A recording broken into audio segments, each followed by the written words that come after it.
Mercedes seat or start that Saturn. But other than putting in those 2 rear light bulbs, which we got to hook the battery back up to test the lights and then put the lenses in, which are on the hood. I mean, the rear package tray is new. The sail panels are done, the rear molding, the coat hooks are up, the side moldings, the front visors, the mirrors back up, and the front molding. And then it doesn't have A-pillar. They didn't do anything to the dash.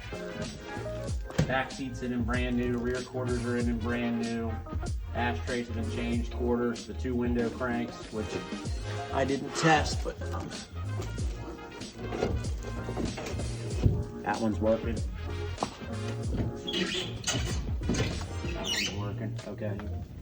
Console's original back in, seats are bolted in with the new seats, seat belts are back in, sill plates.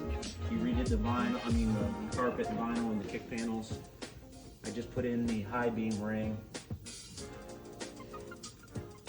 And then door panels, armrest pads, handles, exterior handles and the window cranks there.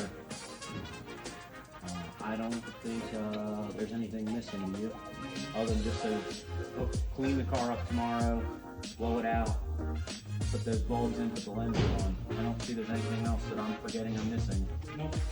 Alright, cool. And that means I can get it cleaned up tomorrow and call the guy to come out on Thursday and pick it up and get all his miscellaneous parts out of here, minus the 2 other original front seats that we still got to put covers on.